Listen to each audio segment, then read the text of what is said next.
September the 29th. Oh, wait a minute, not September. It's August the 20th. Look, I'm trying to get to the end of the baseball season or heavily into the football season, but no, today is August 29th. Now that I've got your attention. And what I'm going to do is this August the 29th, 2025, and I'm going to talk a little bit about some things that happened on this day in Black baseball history. Out today is a Friday evening.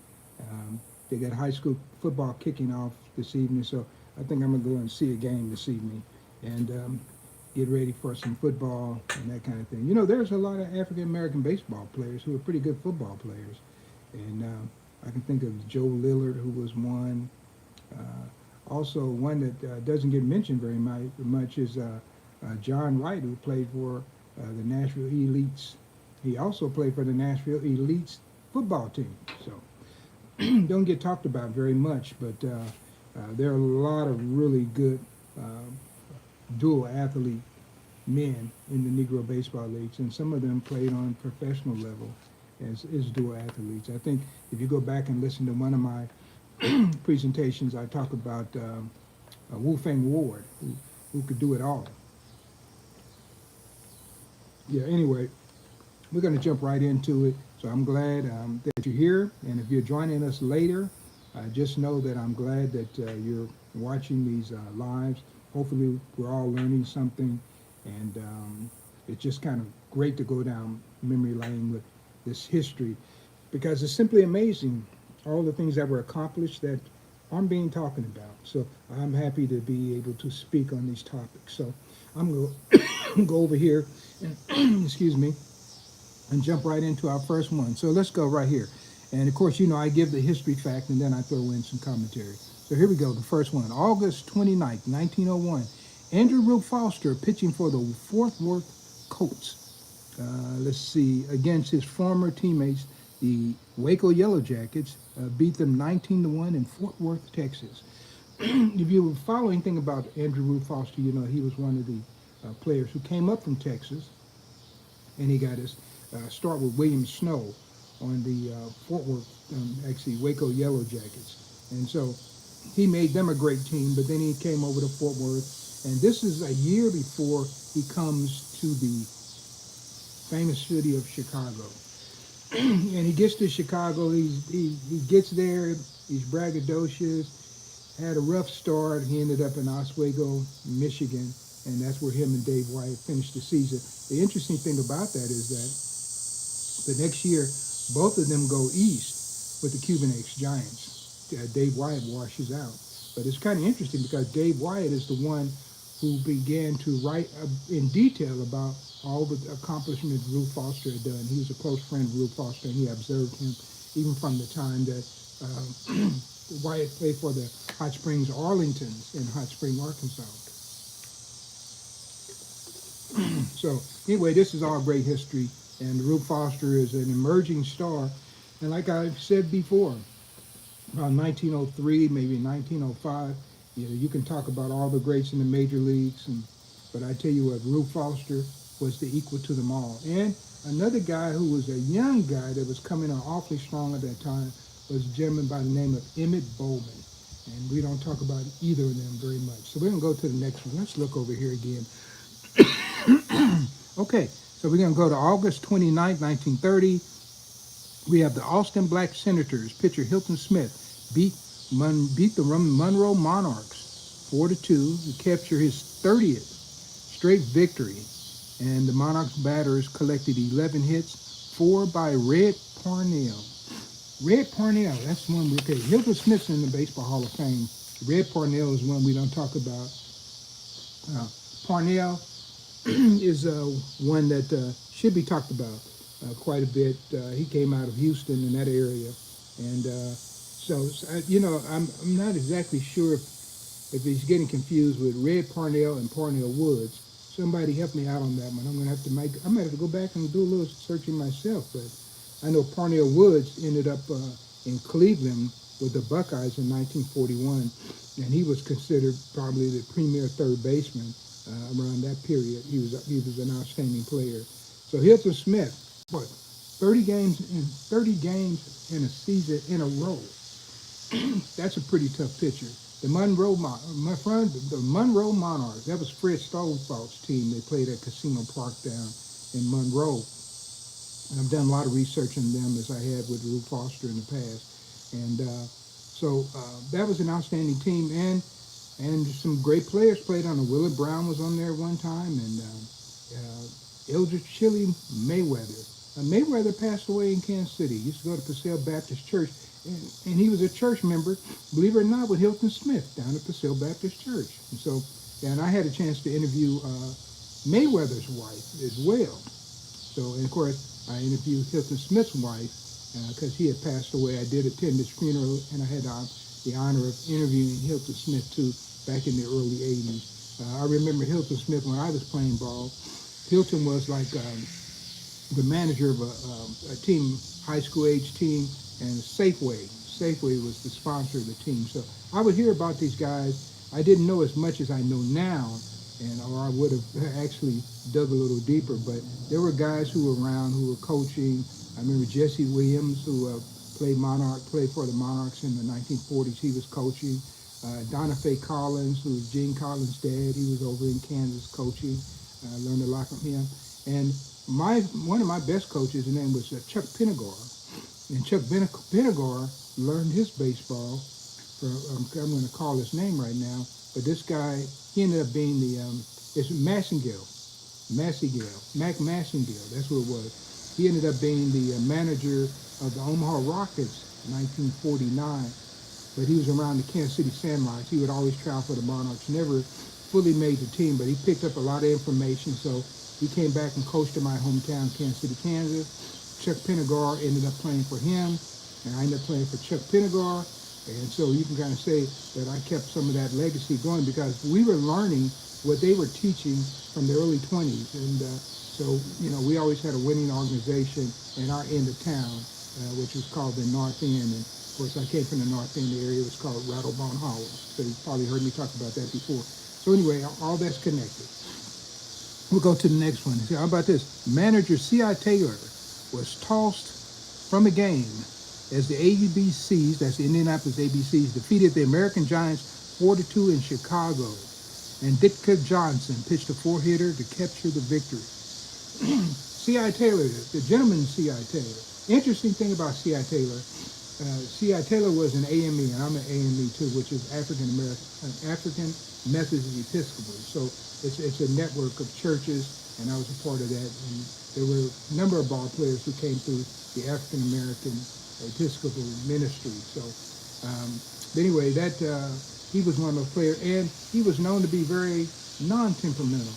So when you find a game where C.I. Taylor got kicked out, I mean, this had to be a highly debatable type of game because C.I. Taylor didn't normally get kicked out of the game. Very mild-mannered. And, of course, he was from Indianapolis, originally from Birmingham. And he was an HBCU grad, by the way, which is a historically black college, And so C.I. Taylor. And, of course, C.I. Taylor was one of the founding members of the Negro National League with the Indianapolis team. And he passed away in 1922. So C.I. Taylor is another great name. And I remember Dave Malosher saying, he said, I learned a lot from C.I. Taylor. He said, but I never learned anything from C.I. Taylor that I didn't learn from Rube Foster. So basically he was saying, and I'm probably not spelling it out correctly, what he's saying is C.I. Taylor was great, but Rube Foster was even greater as a manager. That's saying something. Recently, I was down in New Orleans, and I went to the Wesley Ball. And as a matter of fact, if you look on a couple of clips, you'll see that Wesley Ball stadium down there. And they have some pictures. I didn't take images of that. And one of the pictures they have is Dave Malosher. And he went to New Orleans University, served in World War I, ended up in Chicago, and he was in the real estate business. And I remember talking to one of, I don't know if it was Shirk Cornelius, could have been Jimmy Crutchfield, one of those, and they talked about he had a considerable estate set up when he passed away. So, and he was also a poet, so you can find some of his poetry that he did. So that's Dave Malosher, gentleman Dave Malosher, who played for C.I. Taylor. Okay, let's do one more. How about this one? I think this one, you might find this interesting. Let's go here. Let's go. Okay. Let's see. Webster McDonald, submarine pitcher, helped Little Falls defeat the Minneapolis Millers, American Association team, in a 4-3 score at Little Falls, Minnesota. In gaining the win, McDonald allowed 9 hits and struck out 6 batters. Okay, so what's our take on that one? First of all, in the upper Midwest, bringing up a black battery was one of the big things. And Webster McDonald, who had been playing in Chicago, was recruited. And he ended up coming to Little Falls, Minnesota. He really put that place on the map. And when he got there, you know, they're have players who are pretty good town ball players, maybe a couple of ringers they had, but the real guy was Webster McDonald. And he was there about 3 seasons. And every year they would bring in a catcher for him. And one of those years they brought in Sylvester Foreman out of Foreman, Oklahoma. He's buried now in Coffeyville, Kansas. I've been to where he's buried, laid flowers there. So Sylvester Foreman came in one year. Another year they had a guy named Johnny Van. Johnny Van was from Frankfort, Kansas. So Kansas is all in this, all the time. Missouri, and you know, it being where I'm situated in Kansas City, you know, I'm able to travel to Iowa, to North Dakota, South Dakota, Oklahoma, Texas, and I can get there pretty quick. I get into Arkansas real quick. And a lot of good ball players came from these areas, so I'm able to go back and review some of those. So this is a little bit of that history. But anyway, they would bring in a black battery. And there's some very famous black batteries. 1932 in Jamestown, North Dakota. They recruited Billy Rogan up there, and who was the other guy? Charlie Hancock. Charlie Hancock from Lexington, Missouri. So they were one of the batteries up there. Of course, in Bismarck, 1935, they had Satchel Paige up there as was a pitcher, and of course they had Ted Double Duty Ratcliffe. And I had the honor of talking to a number of those guys, including Hilton Smith, Double Duty Ratcliffe, Quincy Troop. Who else did I talk to from there? I don't know. It seemed like there was one other one that I talked to, one of the African-American ball players that went up that year. But the black batteries were very famous, especially in the upper Midwest. And so there were lots of those guys who went up there and did all kinds of great things that we need to celebrate and talk about today, because they were breaking down the racial barrier long before people like Brez Rickey came along and actually decided to do something. It was already things happening around the country. So one story I like to talk about, in 1934, the House of David went to the Denver Post tournament, and they wanted to win that tournament. Of course, the Kansas City Monarchs entered the tournament the same year. So they had played the Monarchs a number of times. They knew how tough the Monarchs could be. So Grover Cleveland Alexander was managing the team. Ray O'Donnell was the traveling manager, secretary, whatever you want to call it. He was doing all the booking of the games. So in order to beat the Kansas City Monarchs, they needed to do something. So what did they do? The House of David, an all-white team, with Grover Cleveland there as their manager, they recruited Satchel Paige, and they brought in a catcher named Bill Perkins out of Birmingham. He's originally from Birmingham, but they got both those players from the Pittsburgh Crawford. And of course, the House of David swept the tournament. They beat the Kansas City Monarchs twice. Satchel Paige beat them once, and a guy named Spike Hunter beat him in the second time around. Satchel was supposed to pitch that second game, but he wanted more money, and Ray O'Donnell didn't want to pay him the money, so they got Hunter to pitch, and they still got the same result. I think the score was like 2-0. You can look this stuff up. I'm going all this by memory, so you can look this up and double check. And if you ever catch me slipping, you let me know. All right. So I guess that's about it. Except I guess we could do one more. Let's see. Bert Campaneris. Okay. How about Bert Campaneris of the Kansas City Athletics? Let's see.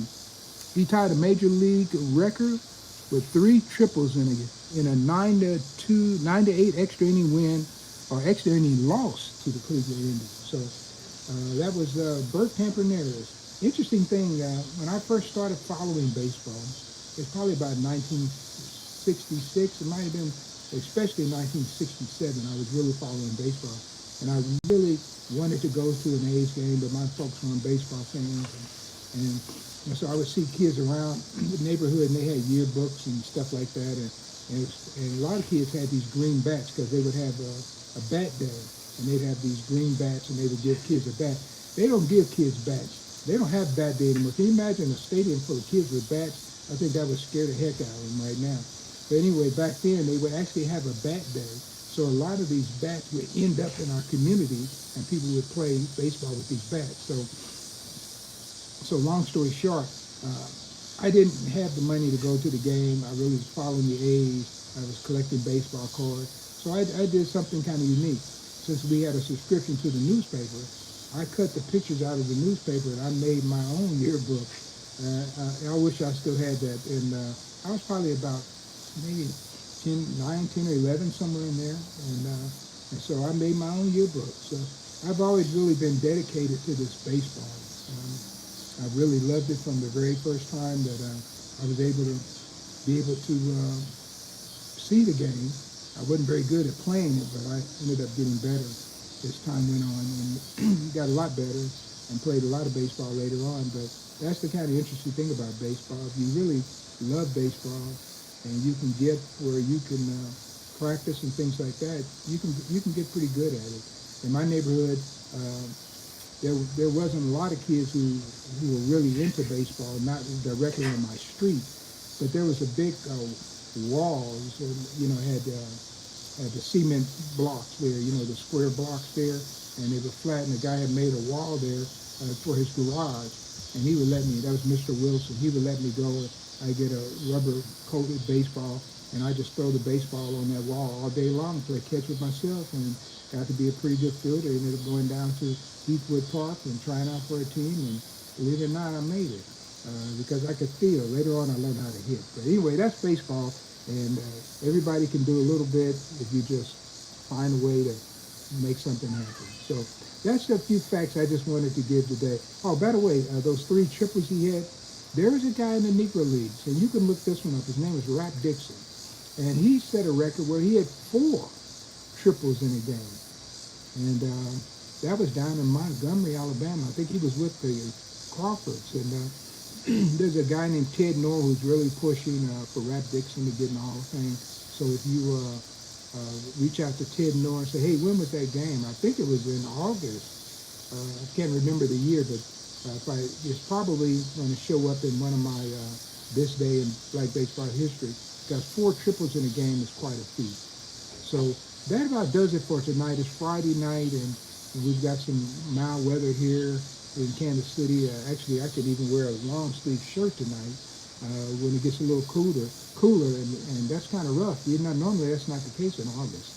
So I am really excited about doing these podcasts and doing these little shorts and these lives that I've been doing here on my YouTube page. And we're fairly new, guys. So if you like this kind of information and you periodically want to come back, go ahead and subscribe. I'm always doing something unique. We'll try to make it interesting. So I want to thank everybody for joining in. And those of you who are here with me now, and it seems like we get a few more every night, I certainly appreciate you joining in. And hopefully you found some of this information interesting, right? And so I just get on, I just talk, and I'm using information that I had from over 40 some odd years, actually 45 years of being a baseball historian specializing on the Negro Leagues. And by the way, if you were listening to yesterday's broadcast, I talked about Jack Marshall yesterday. And Jack Marshall was one of the people in one of the feats that he had done for that particular day, August 28th. But one thing I didn't mention about Jack Marshall is that when I was talking to the gentleman who really knew Jack Marshall very well, he told me that Jack Marshall used to work for the post office. And he also mentioned that Jack Marshall had a trick knee. And what's interesting, I went back and started digging through some of my notes on Jack Marshall. And so I went back and I found my interview with Mr. Payne, who knew Marshall very well. And he said Marshall always had a trick knee, and that trick knee, pretty much put him out of baseball. And I thought about another guy who had a trick knee who played for the Monarchs, and that was Leroy Taylor. And I had written about that one, and before he had a trick knee, and so he would be chasing down a fly ball, and his knee would jump out of socket. He had to stop and snap his knee back in and go from there. I was talking to his daughter years later, and she said he went in to get surgery on that trick knee when he was much older. We're talking about in his 60s, and the complications caused him to pass away. So anyway, this is all history that you typically won't get by reading the books. And but if you want to learn more, hey, I got to get in this flow right here. This is my latest book right here, but I have many more. This one is Phil S. Dixon's American Baseball Chronicles the Great Teams, and this is the 1910 Chicago Leland Giants. And what's interesting about this, it has over 450 pages, guys. I've seen guys write Negro Leaguers' whole stories, and they played for 25 years, and they don't have 425 pages on their entire career. I've got 400 pages on 1 year. Do you think maybe I'm talking about something that no one else is talking about? If you are, you're correct. If you'd like to get a signed copy of this book, by all means, reach out to my website. It's nlbalive.com. So that's Negro League Baseball, nlbalive.com. And go in there, you can order it, and I'll sign it and send it to you. And sometime I even beat Amazon prices. How about that? So anyway, thank you guys. I'm about out of here for tonight. I'm going to watch some high school football, and I'll come back tomorrow. We're wrapping up August. Got a couple more days, and we're out of August and all the way into September. Next personal appearance I'll be doing will be in Rocky Mount, North Carolina. So you can look that up. Just Google my name, and you can find out when I'm going to be there. And then I'm going to also be in Cleveland in September. And those are two places I know I'm going to be. Could be some other places, but I always like to meet people. And if you're enjoying this broadcast, let me know. And if there's something you'd like to know, Google me.